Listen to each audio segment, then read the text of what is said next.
This recording of the third History Symposium on AA History, recorded March 4th through 6th, 2016, was provided by the Sedona Mago Retreat Center and for your exclusive use only. Please do not distribute this talk. As you may or may not know, I'm Joe and I'm an alcoholic.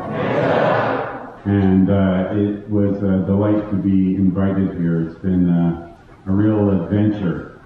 And I'm going to just provide a bunch of data, some based on some research I did at GSO, and our own Toronto archives. Toronto in Area 83 does a real great job of preserving our history. And so we've had a number of delegates, of course, and some trustees, and many of their notes, their committee notes and that sort of thing are available for Toronto researchers as well.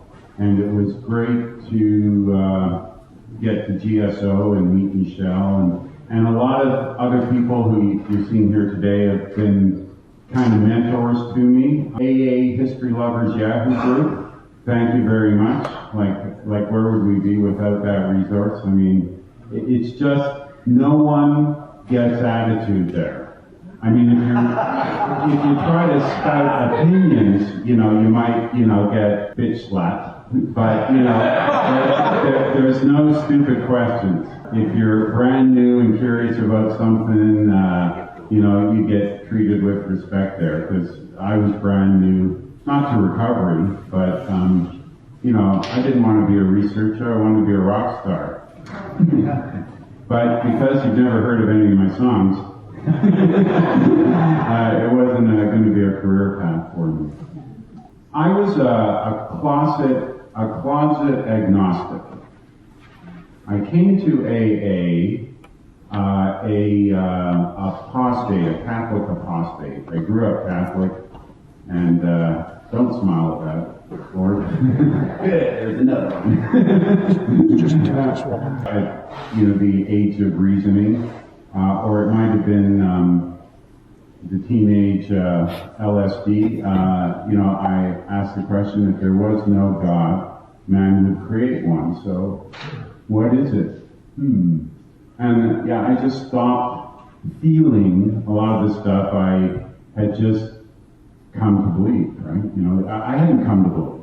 I accepted it at face value. And so I started saying, well, what if it's not true, right? What are the other possibilities? Skeptics get a bad word, a bad name. I mean, there's many atheists and agnostics in AA, they grimace a few places in our literature. One is Dr. Bob's feeling sorry for us if we are atheist, agnostic, or have any other form of intellectual pride. And, it's almost anti-intellectual. And, being a skeptic isn't being a cynic. That's quite a different thing. A skeptic is more childlike. But why? But I don't accept that just because. Why, right? And that's just a natural, healthy state. So I came to AA, and I came to AA a teenager in 1976, and didn't plan on staying. I was just going to get my cousin sober, because sobriety. I was actually brought to AA. You shake any family tree, a few alcoholics fall out of it, right? Mine's the same, and I'm not the first generation of AA member, right? So, we're a notorious family of two-steppers, which is admitted I was powerless over alcohol, and so are you. And you got to read those 20 questions. I think you're going to pass. And let's talk about your drinking, right? Just right from 1 to 12. And I don't have a book recommending that, and it's not how I counsel people, but it worked in a mysterious way. My mother got sober through Al-Anon, trying to sober up her second husband, and she put the boots to me every time I got into serious trouble. But it's not like I didn't think AA worked. My mom's house was full of happy AA people, smoking, drinking coffee, going to meetings and, talking about, did you hear this speaker, blah, blah, blah. I mean, it wasn't for me. Somehow dying a tragic alcoholic death seemed a more romantic end than living sober. But then when I heard my cousin wanted to get sober, which wasn't totally true, but that's what I believe, hers was a life worth saving. Yeah, Joe, would you take her a few meetings? Yes. I'll be a power example. I didn't want to really be sober, but I wanted to be a power example, and it was easy because being a phony in AA is natural for teenage alcoholics. I mean, we have to walk into a liquor store and look like we belong there. We've got to talk to drug dealers and act like we know what we're talking about. We got to hang out in bars like we're part of the furniture. But, we need to fake our way through sex and drinking and everything else, right? And so I got to AA. I'm Joe and I'm an alcoholic. That's because that's what Bill said, right? If he'd said, I'm Bill and I'm a unionized pipe fitter, I would have said, I'm Joe, looked you right in the eye and said, I'm a unionized pipe fitter. And I probably would have passed the polygraph test. It was just that natural for me. I call it now hiding out in plain view. I saw what you did to the resistors, right? The people who didn't accept the board, right? That, resistance was futile, right? The ones who, you surrounded them, you teamed up on them. So I just, if I read how it works, it wasn't that whether I believed what the word said or not. I was performing how it works. And I wanted to say it better than the last gal or guy who said how it works. I mean, and I was just there to get my cousin sober, be a good power example, and be on my way. And something happened. Some have heard me say this before. I consider addiction a phenomena, and I consider recovery, at least my own recovery, a phenomena. And by that, I mean I know what addiction is. I can recognize it. But I don't know why I'm an addict. I'm 40 years around here, and, I have a narrative about how I became an addict, but I don't know if it's true. It's just my story. It's my version of the truth. And I know what sobriety is, but I don't know what it was I did that got me sober. Was it the steps? I think so, but I don't know. Was it the meetings? Oh, well, I wouldn't want to go without them, but I don't know. Was it dogged determination? I don't know. Some people say they got sober that way. I know sobriety when I see it, but I can't explain it. And I've never learned to look someone in the eyes and determine whether they've had their last drink or not, even when I'm looking in the mirror. The people who fight, they surprise us and stay sober, doing everything wrong, disagreeing, totally disagreeable, 20 years sober, right? How'd that happen? Those who say all the right things, the slippery eels like me, this was a great meeting, see you next week, and off to the liquor store, right? And then, we don't see them for 3 months, right? So, it really is many paths to something. And I wasn't even going to talk about that. There were 3 things I came here to talk about, and I'm going to add a 3C, just because of some of the discussion that has been going on the AA History Lovers site on Yahoo. I am from Toronto, and some people might want to know a little bit more about that, and I can talk about that a bit. Not that that's what my research was based on, but AA history isn't something that happened in the 30s and 40s. I mean, the traditions, those quirky stories that we just can't forget about Ed the Atheist, and that's why we have Tradition 3, or how we came to Rule 62, right? How we came to anonymity, all those stories. Well, they're happening right now all over again, right? As was discussed earlier. Tell a millennial that, posting their medallion on their Facebook page is a public display. No, it's not. No one cares. That's just my friends, right? To a Generation X, that's risky business, man. But it's risky business telling someone you're sober in AA at a restaurant. Anyone could be listening. Anyone could write it down and repeat it, right? So to young people, they just have a different attitude about things. So I'm going to talk a little bit about those unbelievers in AA and the meetings they're starting, the world scene for agnostics, what we've been doing with the World Convention, and the unmet need of a pamphlet for humanists, unbelievers, secularists, AA members. I was asked to talk a little bit about labels, and I'll get to that in a minute. And again, I'm going to run through that, and I've got like one slide where you can get more information about the Toronto thing, but I'm going to be finished early, and if you want to talk about it, we can. When AA was like 1960, we had hundreds of thousands of members. Everyone thought we were doing great. Nothing needed to change. This is amazing. We keep growing. Bill Wilson was wondering, what about the people we let down? What about the people we didn't reach? In his essay, The Dilemma of No Faith, he talked about his own arrogance. And I assure you that, and we see it, in the media, believers don't, have the franchise on, intellectual arrogance about our worldview is better than your worldview, right?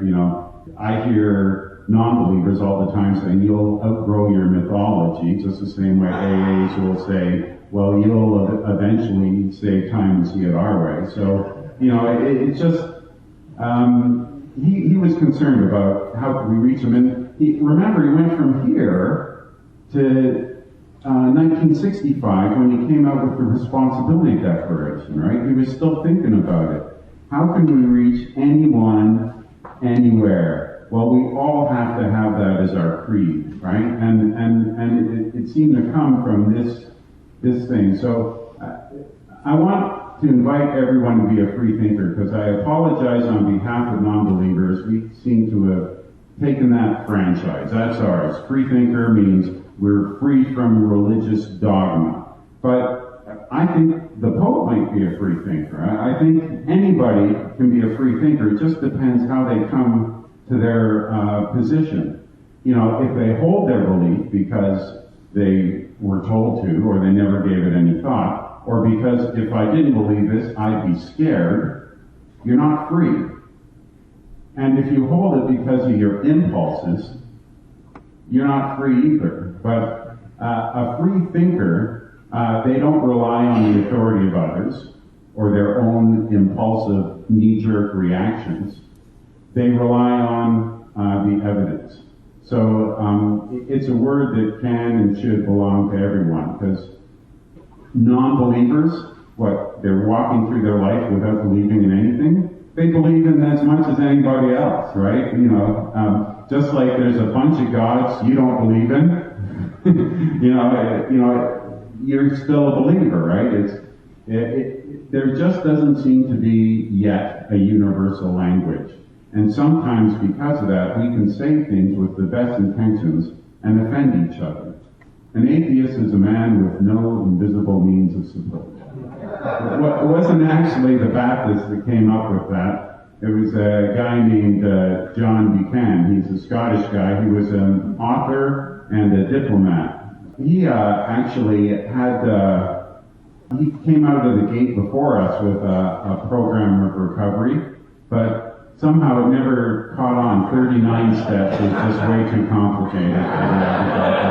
So it just didn't work. No, that's actually a detective novel. That's the only lie in the presentation.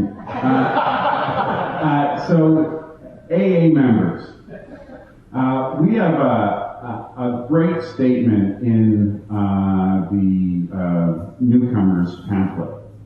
And and the question is, well, there's a lot of God talk, isn't there? And the answer is, well, the majority of AA members believe we found a solution to our drinking, not through individual willpower, but from a power greater than us. Everyone defines that power as he or she wishes. One, many people call it God. That seems to be true. Two, others think of it as the AA group. Right? There's your esprit de corps, your power of example. Right? That's a power greater than us. Group of drunks, good orderly direction. And still others don't believe it at all. Don't believe it at all. And there's room in AA for every shade of belief or non-belief. But the question is everyone as comfortable as everybody else? Because that's equality, is when we all feel we have the same right to our thoughts, opinions, and membership. So we'll explore that a little bit from the sort of lens of us being free thinkers. Anyone see a bumper sticker at your home group for this one? There's your atheist. Yeah, it could be a closet atheist, but that's a message to me that wink, wink. Jim Burwell was the first to sort of use the group as his higher power. He didn't give up what he believed to be true and adopt what somebody else. He stopped fighting. He stopped insisting that everybody believed what he believed, and he got sober and he got along. And it worked for him. He outlived both co-founders. The issue in Toronto is some of the groups use in their meeting, they read an interpretation of the 12 steps, an agnostic or secular interpretation of the 12 steps. And they didn't invent that idea. That's been around for a long, long time, as I'm about to show you. And, are the steps sacred? Is that, is that forbidden to do that? Can you, if we let them change it, what happens when the young people's groups start using dude as we understand them, right? Then it's chaos. Then what about the newcomer? Then slippery slope, yada, yada, yada, right? That is the issue, and Intergroup took offense to that. Intergroup has a view, and you might have a knee-jerk reaction to that. Either, of course you can. Your own imagination's your own limit, or no, you're compromising the integrity of the message. So, what would the author of the 12 steps say about a group that took God out of his 12 steps? Well, here's what Bill Wilson said in the 50s about the first Buddhist groups to do it. To some of us, the idea of substituting good for God in the 12 steps will seem like a watering down of AA's message. But here we must remember that AA steps are suggestions only. A belief in them as they stand is not at all a requirement for membership among us. This liberty has made AA available to thousands who never would have tried it had we insisted on the 12 steps just as written. Now, many people would never go to a regular AA meeting and they come to our meeting. And we say, look, it's not contagious. Go to step meetings, go to the other meetings, right? We'll go with you if you want, right? Like I've been here 40 years, no one's told me, other than Toronto Intergroup, that I didn't belong here. But you gotta understand something about Toronto Intergroup. They got enough rules to run a small country. They delisted the first non-smoking group in Toronto for having 2 requirements for membership. Nope, you're out. That I found in the Toronto Intergroup minutes. It's just their culture. It's not about traditions, it's about power. And we're not talking about the creator power. We're talking about how dare you not ask permission, our permission. And, group's attitude should be about the service structure. If we want your opinion, we'll give it to you. So agnostic groups aren't exactly taking over the world. There's under 300 of them now. There's probably over 300 meeting nights a year around the world. But it should be comforting to everybody that as our overall community has a growing secular population, or people who don't identify from a religious point of view, our AA is meeting that need. For some of them, it is either their only safe harbor, or at least a stepping stone into, sort of full AA engagement. And something very important happened in 2002, and that is the New York groups put up a world directory of all AA groups. And a lot of us found we might have come from a small community. We were closet agnostics, thinking everyone's having this white light experience and we're not, and we better maintain a low profile. We found, there's these groups, and maybe we're not alone, and the internet really changed a lot of lives. So, there's the numbers. And just a little discussion about the law of unintended consequences. Toronto Intergroup delisted 2 groups, then another one started, so they had to have another meeting to delist that one too. And there are now 11 in Toronto. And I wonder if they had minded their own business, would there be 2? Would there be 11? Would there be 30? I think AAs vote with their feet.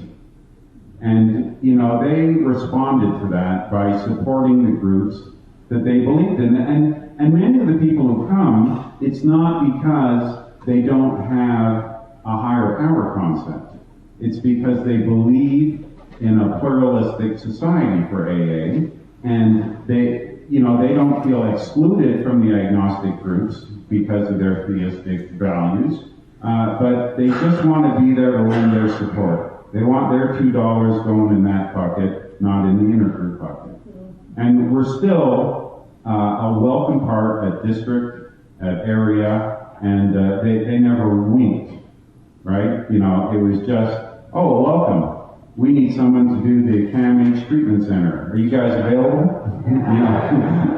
Okay, tomorrow night, get on the phone. Okay, so Roger at a recent conference, you can go to this site and either get the transcript or listen to it. It's heartfelt. He talks about the experience of, first resisting AA, then feeling I'm home in AA, then being kicked to the curb by his local AA, and just, that it's like a double stigma, right? Okay, you're a threat to society, you're an alcoholic, or you're a threat to AA, you're a non-believer. Like, wow, it's the last house on the block. Imagine, if you will, one alcoholic judging another. But here's a little bit of how it happened. Someone was talking about punctuality. The Quad A groups in Chicago, one of them never starts on time. They think punctuality is a disease. They often run late.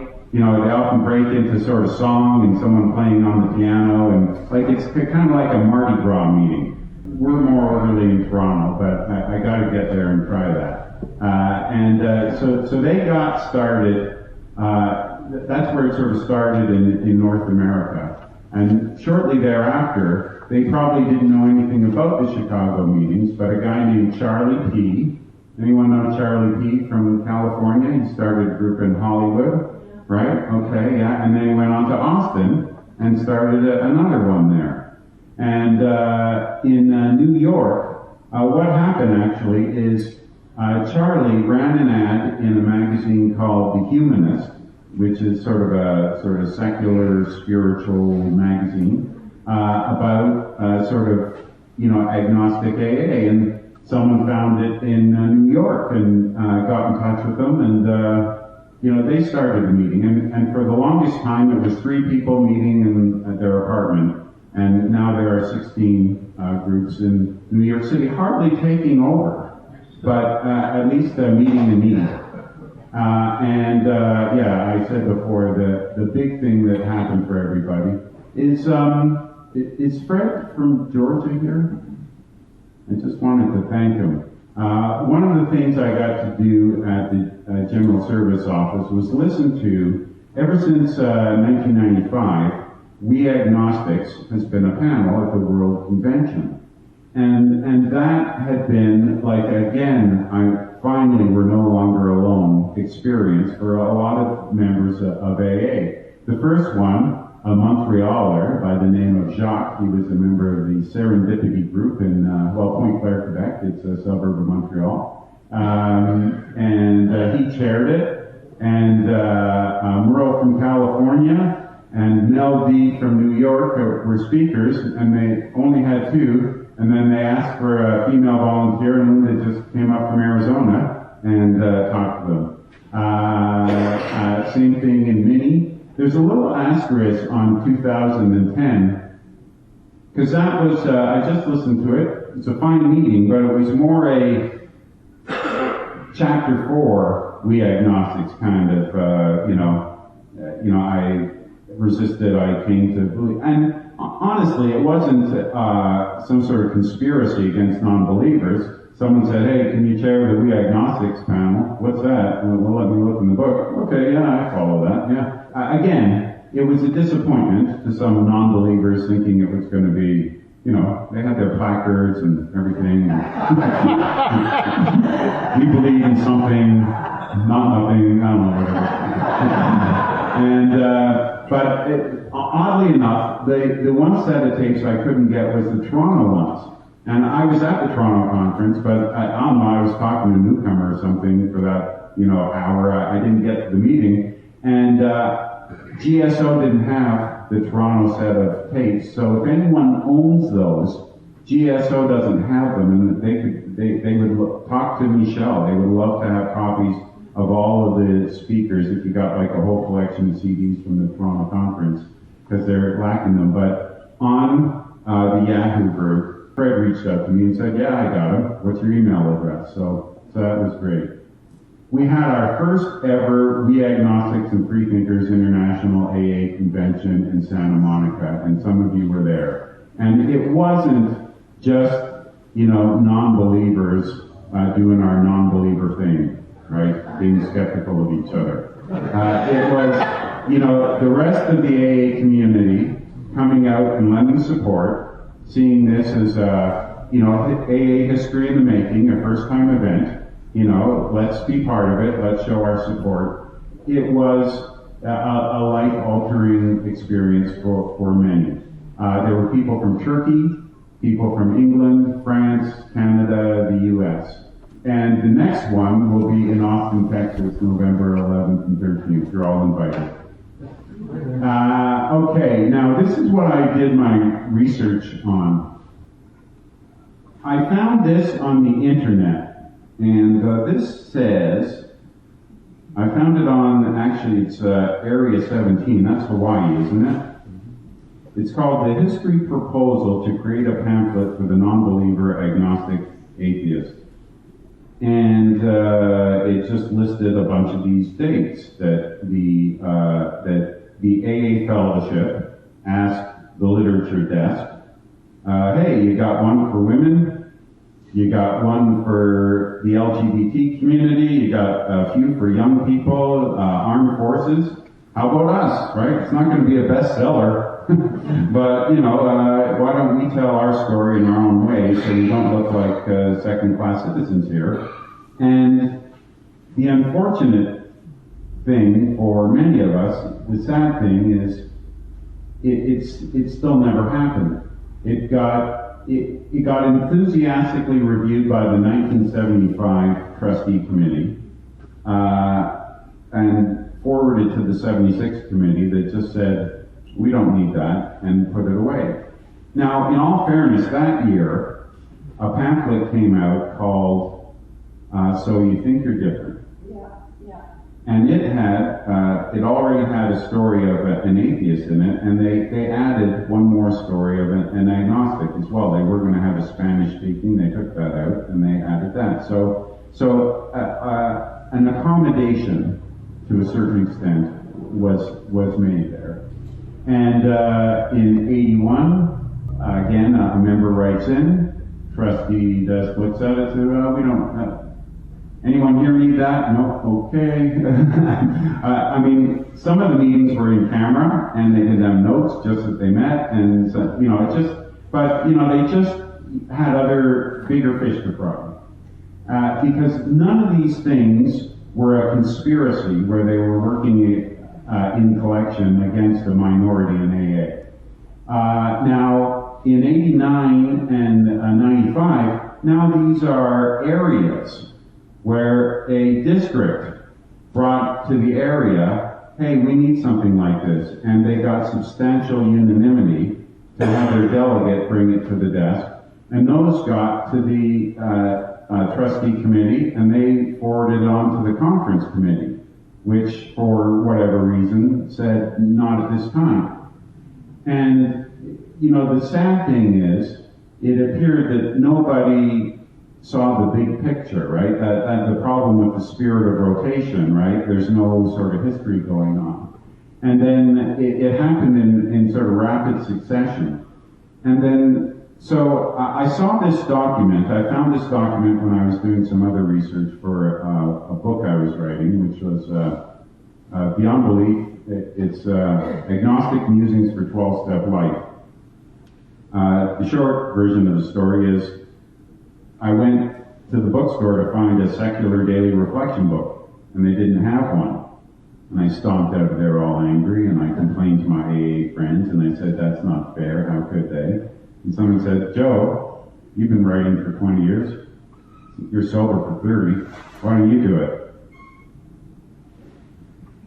No rebuttal. I'm usually good there, you know, under pressure, and so, yeah, if I'd known how long it would take, I might not have done it. But anyway, you know, I found this thing, and then I developed a real interest, and I got a copy of this, and I have you can download this off the website, and it turns out that in 2008, when they went to GSO, someone there, this is unauthored, it's 10 pages and unauthored, someone there provided to them this history. And when I went to GSO, I sent this to Michelle, and Michelle can't find it. And so you know, I said, oh, okay, so I guess someone in area 17 made it. And I talked to Rich there, and he said, no, they sent it to us, right? So it's one of the mysteries that I'm bringing to you, would-be or already active researchers that still needs to be answered. And then again, Ward talked about a pamphlet that originally had 200 stories. Again, it was what the agnostic community really wanted. We just want to tell our story candidly in our own language about addiction, recovery, and what AA means to us. And, you know, the community felt like many paths. I mean, it was...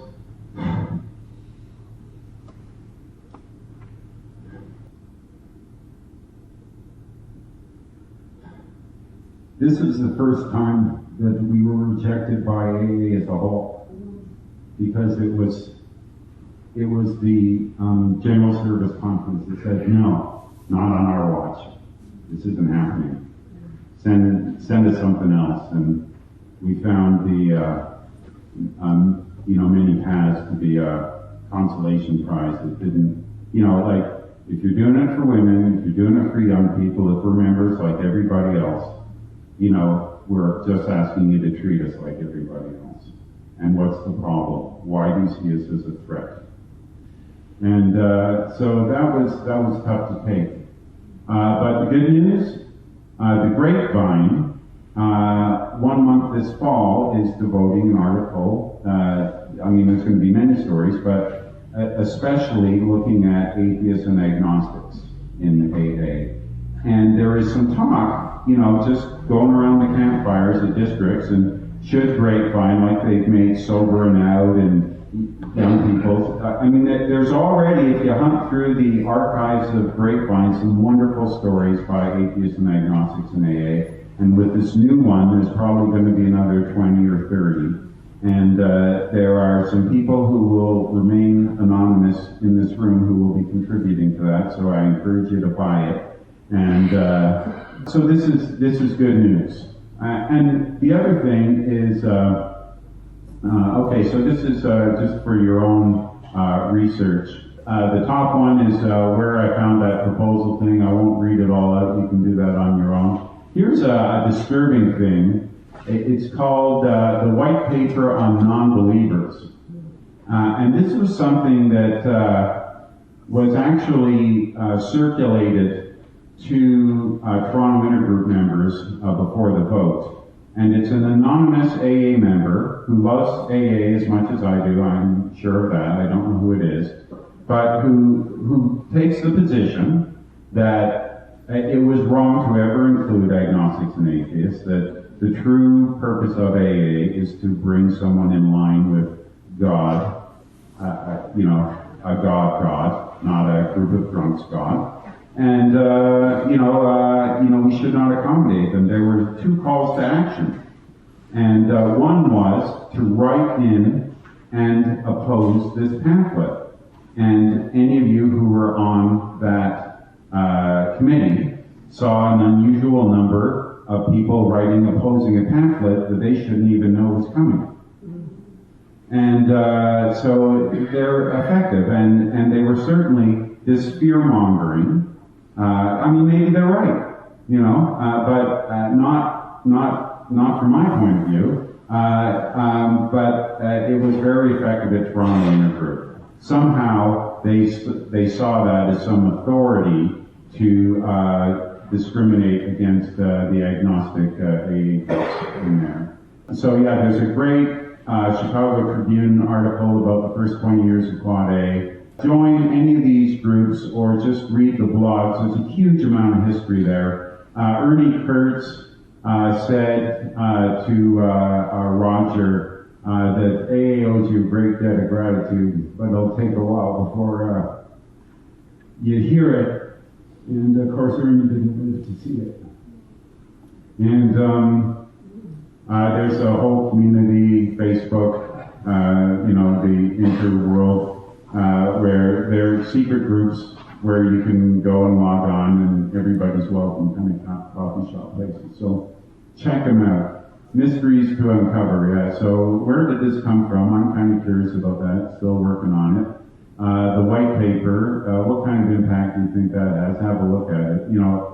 Personally, it's the Mein Kampf of AA literature, but you might be more sensitive to it.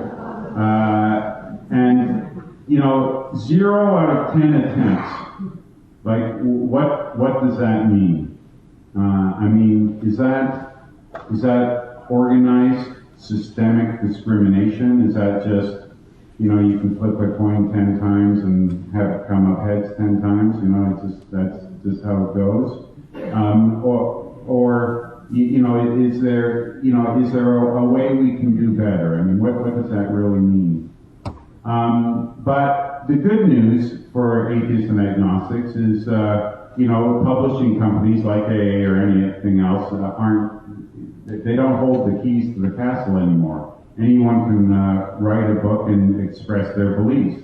And in 1990, 2 women joined together to write a book about a secular guide to recovery. It wasn't a bestseller, but I liked it. Philip Z, actually no AA member, but he was also a psychologist and wrote a book.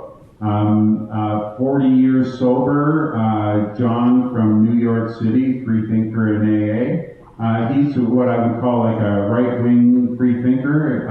You take what you like and leave the rest. 24-hour-a-day program, fellowship, to heck with all the rest. He's still a grumpy old guy, but he's still sober. Mariah Hornbacher, a very famous writer before she ever became an AA member, Waiting, Non-Believers Higher Power. I wrote a daily reflection book, which I was very honored to get to know Ernie Kurtz through that process. He always called me Joe and asked how my mom was, and I could never get over my hero worship for him, and I still called him Dr. Kurtz. the Little Book, which is a collection of alternative 12 steps, and Roger didn't write any of these, he just found them, just people that are using alternative, and there are native, pagan, all kinds of things, common sense recovery. This one's a British one, an atheist unofficial guide to AA for newcomers, and that's kind of like sitting down at a coffee shop with your atheist friend and saying, how do you explain this AA? He kind of writes the book that way. I just don't like the fact that he's got the apostrophe in the wrong place, but you know, that's pretty petty, Joe, pretty petty. Okay. Okay, so the Toronto situation, someone asked me this, I hear someone suing AA. In Ontario, we have something called the Human Rights Commission. I mean, AA's been in Ontario longer than they have, but there's no grandfathering. So, I mean, you can't discriminate who you rent a room to. You can't, discriminate who you hire. You can't, based on sexual orientation or gender or creed or so on and so forth. So, one member of one of our groups filed a complaint, said, hey, these guys are kicking us out just because we're agnostic. And so they're hearing that. And both Toronto Intergroup and AA World Services were named in it. And I can tell you, AA World Service was, hey, not my circus, not our monkey. We're in New York, right? We got nothing against these groups, right? And they said, well, does this intergroup operate under the name Alcoholics Anonymous? Well, yes, it does. Do you sell books or literature to the people of Ontario? Well, yes, we do. Well, you have a fiduciary responsibility to the people of Ontario. And while no one's been found guilty of any wrongdoings, or they are still sort of on that, and that this is going to happen in the next little while. Like, if you want to hear more about this, I can tell you more about it. Like, I come as an ambassador, right? I'm neither for nor against. I don't think something bad will come of it. I trust AA. I trust,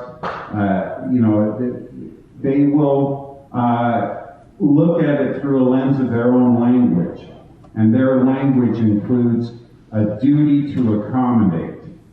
And in the same way that if you run a pizza shop and give all the Christians Christmas off, you would have to give someone from another religion, a Hindu or a Muslim, their religious holidays off. You would have to accommodate them because they hold a different belief system. We need to accommodate people in employment by making things accessible so that if you have a physical disability, it doesn't exclude you from being involved in public transit or so on and so forth. You are obligated, if you operate in Ontario, to have a policy that states that everyone should be free of harassment and discrimination, and a procedure that if you have a complaint to make one. So Intergroup doesn't have a policy, and it doesn't have a procedure where this member could have filed his own complaint and sort of a system for doing it internally. So they're kind of off book there. Now, the weird thing, and I'll just close with this, is there are exceptions.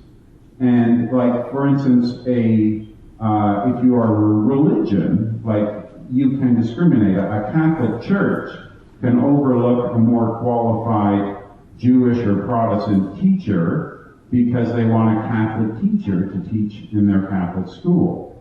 A women's rape crisis center can say, we can't help you to a male rape victim because they're set up to help one particular gender. They can discriminate in that way. And so if AA was a religion, it would be excluded from the procedure. And the only reason I bring this up, it was posted on a few blogs, but this will be Intergroup's defense. The respondent, GTAI, submits that The Alcoholics Anonymous Recovery Program follows 12 steps, and these steps involve a belief in God. Intergroup submits that evidence indicates that its purpose is to practice the 12 steps and practice a belief in God. In order to be part of GTAI, a group must be prepared to practice the 12 steps, and thus the members of the group must have a belief in God. They go on to say that AA is a fellowship of men and women that share their common desire to achieve sobriety, and that it is a bona fide requirement that groups that wish to be part of this intergroup have to believe in the higher power of God. That's their words, not mine. So, you paint yourself into a corner. Where does it end, right? So, many attempts were made to resolve this in the AA, time heals all wounds kind of thing. And, it's just come to this. And I don't know what will come of it, but, you gotta pick the devil you're gonna dance with. They could have danced with the agnostic groups, but now they're dancing. I read the intergroup minutes, and it's not like the members voted on this, and so they're going to have their own, I don't know what's going to come of it, but I know it'll be page 8 news eventually. That'll be a good thing. And there's a break right after this, and again, I got no agenda. I'm just a spectator like everybody else. But if you have any other questions about it, or any of the things I've talked about, please feel free to stick around during the break. Here is a site. The Ontario Human Rights Commission is actually having a webinar, April 12th, on issues of creed. So if you wanted to log on and see what their position is on the broader subject, it isn't because of this particular incident. Feel free. If you want to get in touch with me, I run a website called Rebellion Dogs Publishing. Where's that line come from? Rebellion Dogs are every step, exactly. Step 7, 12 and 12. And there's my phone number, there's my email address, you'll have these slides, and thanks for letting me share. This recording and other recordings from the Sedona Recovery Series are available for purchase on the website sedonamagoretreat.org/recovery series.